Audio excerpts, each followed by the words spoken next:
You're listening to The Audacity Effect, where bold moves, real talk, and zero permission slips are just how we do things. We're Jenna and Kelly, two corporate pros building bigger lives on our terms and helping you do the same. Whether you're launching something new or burning down what no longer fits, we've got stories, strategies, and sarcasm to match. Let's get audacious. Bold moves, real talk, no permission slips. Gotta give them all. Nobody's gonna tell me what to do with this. There is no blueprint, just my audacity. Done with permission. My dreams might need a pivot, might need a new scheme. Call it Audacity Effect. Hello. Hello, everybody. Hello, everybody. We're having a bit of an intense episode today, so we're going to start with a little humor. Oh my God. so what's going on? Well, we are recording from my couch today. And why are we recording from the couch besides it being very comfy, by the way? It is very comfy. We're recording from my couch because I'm recovering from surgery. Zero fun. Why are we what surgery are we talking? Well, For the who's? oh, what are we going to call you guys this time? What about just the crew? Because I really like the word crew. The crew. The crew. Okay. The crew. So for the crew, Surgery. I had my breast implants replaced. So to explain all that, we're going to have to go back to the beginning. That's a bad rewind noise. It is, but One day we'll have a I get it. professional. We'll have a sound professional effect. rewinder. Yeah. So okay, you guys, let me just say this. I am going to get through this and it's going to be long.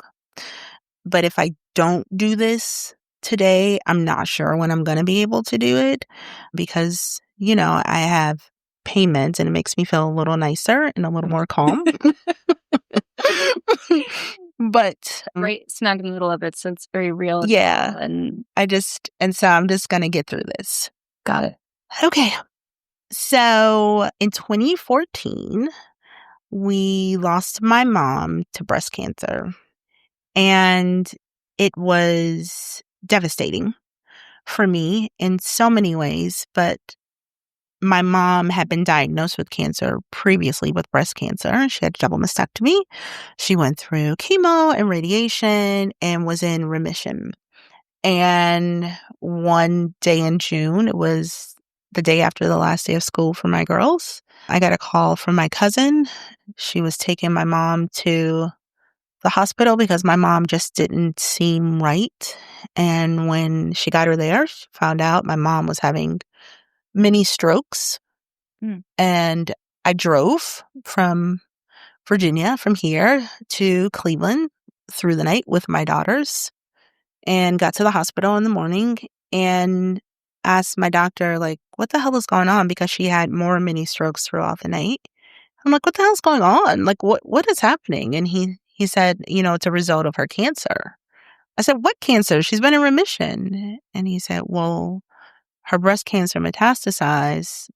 It spread to her bones, specifically her skull.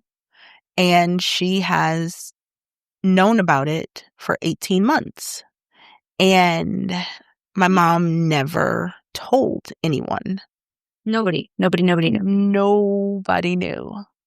Did she go to any doctor's appointments after, or did she? Oh, yeah. She went to the doctor's appointment, but she wouldn't allow him to say the word cancer. My mom's very active in the church. She had stopped going to church because during her chemo, her hair fell out and she was ashamed of that. And so, and I talked to my mom several times a day for no reason. Like, hey, what are you doing? Nothing. What are you doing? Nothing. All right. Love you too. Bye. It was just, I always talked to my mom and she never told me. And we lost my mom that August and June. And she never came out of the hospital. And so 14 months later, I was diagnosed with breast cancer. I did not realize it was that soon. Yeah. So you're still in the throes of Mm-hmm. grief. Not that you aren't now, but I think it's more raw Yeah. and more immediate. And then you got that. That's great. Yeah. Good. Perfect. It's perfect. And so we were talking on a previous podcast about intuition. Mm. And so one morning I woke up, I had an appointment with a new gynecologist, and I just felt like I needed a mammogram, and I wasn't due for one until December. But I went and talked to the doctor, told him my family history. Thank goodness for him. He was like, yeah, let's write you up a script for a mammogram, and we might as well do a genetic testing because, we're here. And we did. And through that mammogram, I was asked to come back for a second mammogram. And then I was told that I have breast cancer. And I had stage 0 breast cancer. And it was in situ, which means it's DCIS, and that just means it's in one place and it doesn't look like it's going to spread. Okay. So I essentially caught the lottery of breast cancers. Well, yes, and you used your intuition and listened to it. Yeah. Went, because we don't know that it wouldn't have spread. I mean, Right. we're supposed to get a mammogram for another year and a half? Yeah. I mean, hello. Yeah, the next I don't think it December. would have just stayed nice in its little spot. So It's crazy. So I found out I had breast cancer, stage 0. And I asked the doctor, who would you see if this, who would you tell your mom to see? And so he sent me to a physician, a surgeon. And I went and I talked to him, and he gave me my option. It was one. And he told me that I could have a lumpectomy and then do radiation for 5 days for 6 weeks. what? Yeah. 5 days a week Yeah. for a month and a half? Yeah. God, is that normal? Yeah. Oh my God, that sounds brutal. It is brutal. And so when I left, I didn't feel good. It didn't feel right. I felt a knot in my stomach. Every time I thought about it, it just didn't feel right. And I scheduled another appointment with him the next day because I just needed another consultation because it didn't feel good. And I said to him, I was like, are there any other options for me? And he said, I mean, yes, but it's too radical. And I was like, well, That's what? for me to decide? What is that? Right? I was like, what is it? And he was like, well, a double mastectomy, but, that's extreme. And I was like, at that moment when he said it, the knot lifted in my stomach. Oh, that's... And I was like, can we talk about that? And he was like, no, it's really just too radical of a surgery. And this is the part that I wanted to get into, is I had to advocate for myself. And I took what he said, shook his hand and told him thank you. I left out on the phone with my friends because I had 3 others going through the exact same thing at the same time. Local here? Yes. And they were all seeing the same doctor. And I'm going to put her name on blast because I love her. Dr. Reed. Dr. Reed, they call her the boob doctor. And I was like, I need information for Dr. Reed because this doesn't feel right. I don't like where I'm at. Yeah. And so Dr. Reed is the boob doctor for a reason. And so I called and she had nothing available. And you'll get a theme here. And so I called again and again and again, several times a day for 3 days straight. I was a dog with a damn bone. And eventually her nurse was like, okay. And she got me in. And I went to see Dr. Reed. He has a bathroom break at 3:50. Yeah, I know. Wait outside the door. Exactly. So I went to see her and I sat down in her office and she was like, I reviewed your records. I said, I just have one thing to ask you. If this were you, what would you do? She said, if it were me, I'd have a double mastectomy. Ding, ding. And so, and then my test results came back in from the genetic screening, and I do not have the BRCA gene, thankfully. So I'm not spreading this to my daughters. But also, I mean, there's something environmental there that, Sure, yeah. And so I went with Dr. Reed, and the plastic surgeon I saw I love him, Dr. Urosky. And Dr. Urosky worked hand in hand, and I left the operating room from my mammogram with implants. And Wait, yeah, you left the operating room from your mammogram. with implants. You did it all in one swoop? Yep. Whoa. Yeah. They can actually do that. I thought I misunderstood. No, you didn't. No. So I had that surgery, and there were a few reconstructive things that happened in between there, but I was good to go.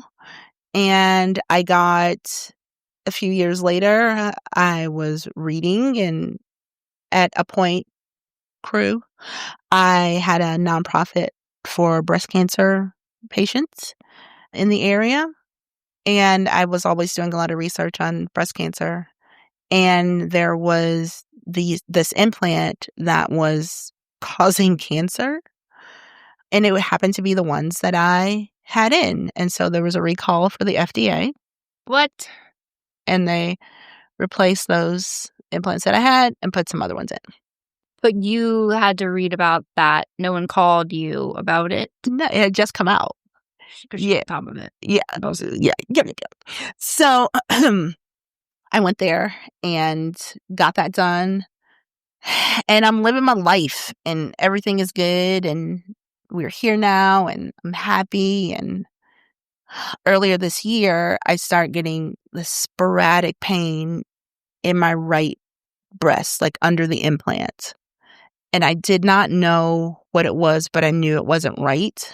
And it would come just out of nowhere. I mean, you remember we'd be working out, and I'm just all of a sudden start holding my boob. Yeah, I just stopped. Yeah. They're very nice boobs, by the way. So Thank you. just holding them in general. Yes. Let me just hold it. No. That's not why she was holding it. That's not.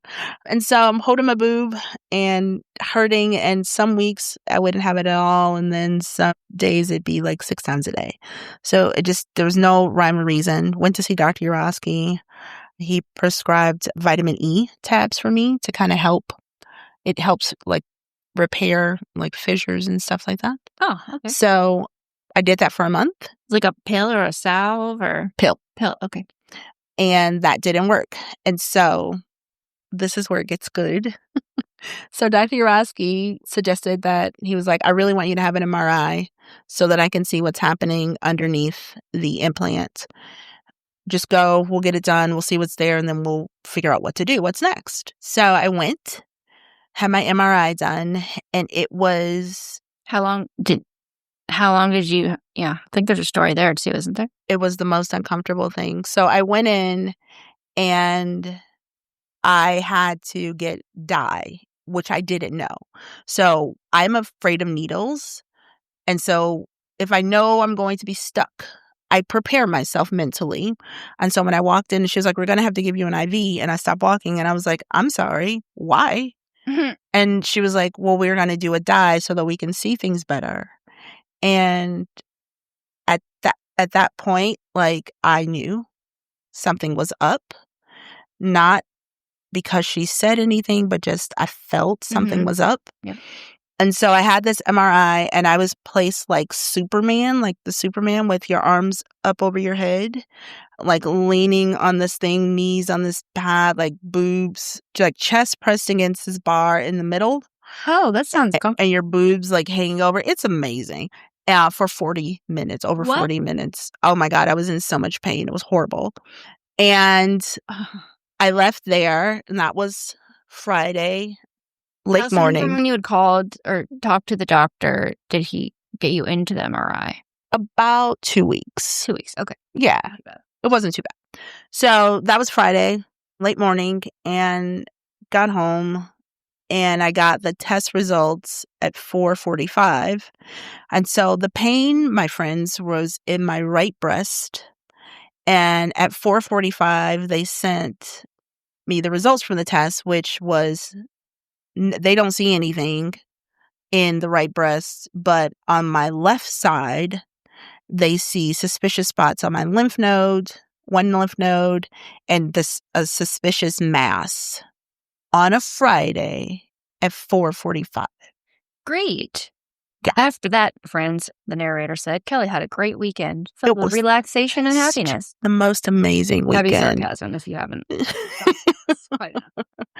So I was freaking out.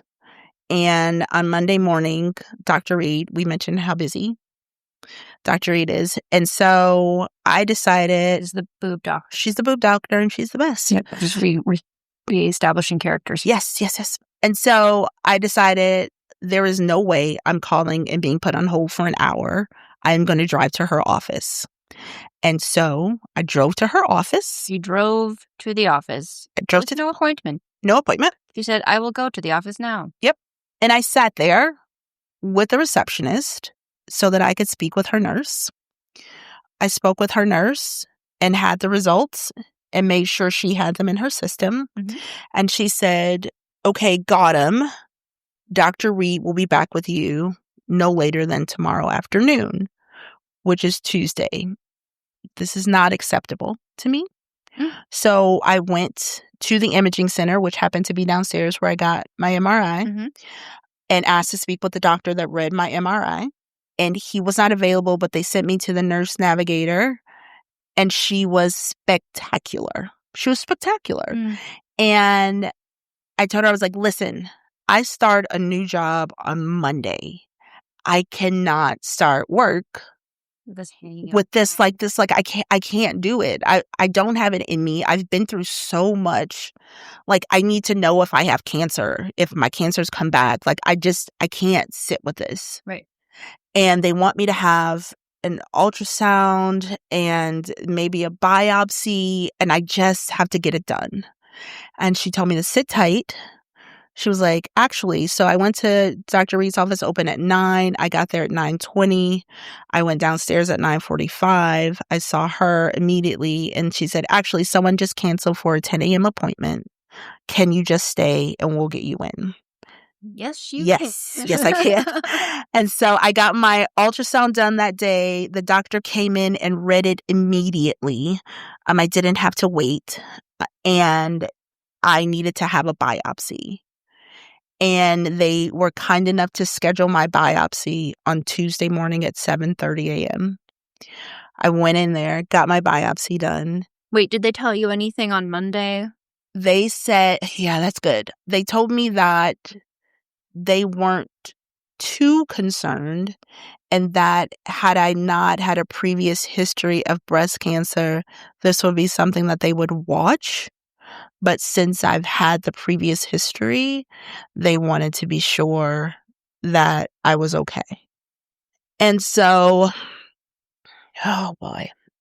So we had another night of waiting, Mhm. not being sure. Mm-hmm. Um, And then the biopsy, which is traumatic, just in the procedure and the sounds and all of that. It was just traumatic. It brought back the biopsy I had when I was diagnosed with cancer, Right. and all of that. All of that came PTSD, back. really. Yeah, it's PTSD. And so I waited, and in 2 days, the results came back, and they were negative.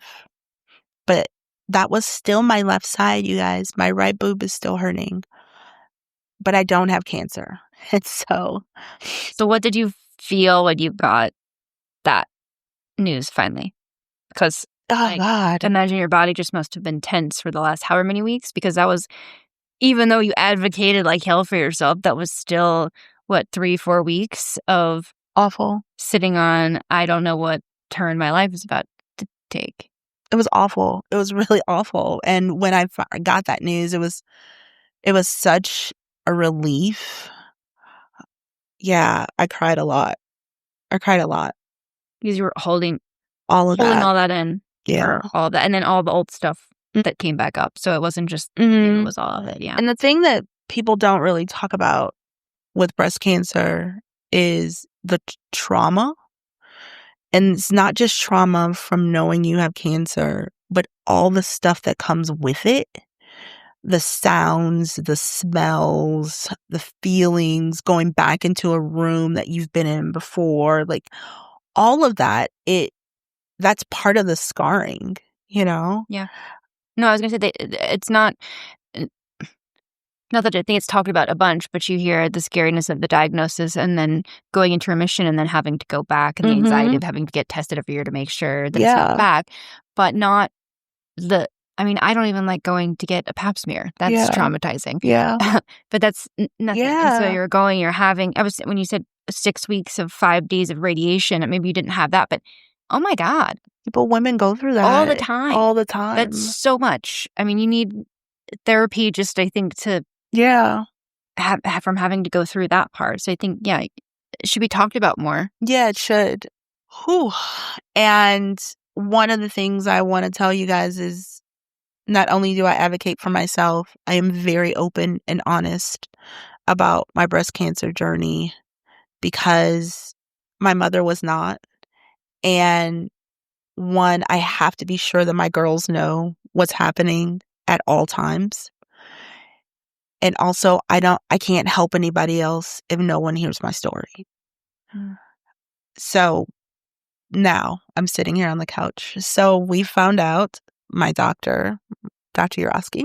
That's right, because we left, lymph node, good, no problem, but that wasn't the origination. No. Anyways, we were the right boob, it's hurting. Yeah. Holding it up, it's a lovely boob, but that's not why. We're back. So my implant that I had in the model was folded underneath and it was rubbing against a nerve. Yeah, it was pretty painful. So I had to have this model replaced. And because I've had breast cancer, I have no breast tissue. And so they do a fat transfer to put in place of where tissue would be so that it doesn't have pockets and ripples and all the craziness. So I had implants replaced, an allograft. It's a padding underneath, and a fat transfer from both my belly and my thighs. And that was almost a week ago, 5 days ago. And I am still in a great deal of pain, but every day is a little better. And so my point in telling you guys all of this is, one, do not be afraid to advocate for yourself because no one else is going to do it for you. Fact. No one's going to do that for you. And also follow your knowing. If you feel like something is wrong, tell someone and keep telling people until they listen to you. So my prognosis is good. I should be back in a bikini in a couple weeks. Yes, you will. Sight, let me tell you. But I'm good now, but I really wanted to be sure. You weren't good. I mean, it was pushing on a nerve. That's not good. It's not cancer. No. But it's not. It wasn't good. No. And who knows what, I don't know. You could have gotten permanent nerve damage if you didn't get it taken care of. I know. So one of the things Dr. Urosky said to me, and this is what happens when you go to a doctor for so long, he was like, you don't complain about pain. And if you're saying it's hurting, it has to be really hurting. And you guys, like, the pain was to be believed. Yeah, the pain was crazy. And he has never taken what I said and made me feel like I was too much. He never has been dismissive. He listens like you are his only patient. And he really does take care of you. He took care of me, and he always has. So it's okay to tell a doctor no thank you. It's okay to look for another one. It's okay that they don't understand. No one needs to understand but you. And also be an example, because I truly believe that my breast cancer was not for me, but for me to be a testament to other people. So be an example. You never know who you could help. Yeah, and just you having the courage to say, no, this is not acceptable. I want another answer. I'm going to go find one. That's inspirational because that gives other people courage to say, oh, I don't have to take. No, but it's a doctor. And I have tremendous respect for doctors, right? Yeah, we love them. Like, education is so smart, but you know your body, and they don't, and that's okay. But I think there is an expectation. I don't know if it's with authority figures or just people that are really skilled that, okay, well, you're the expert. So if you tell me that I don't feel a certain way or that what I'm feeling is normal, I guess it's normal. I mean, I couldn't even get doctors to give me blood work. I'm like, can you just be like, you're fine. How do you know? And before I would have been like, okay, I guess my stomach just hurts or whatever. Yeah. But you marching down there and saying, no. I mean, you're not rude. You're just, no, I know something is wrong. I'm not taking no for an answer. Yeah, I need to talk to somebody. My knowing is telling me things.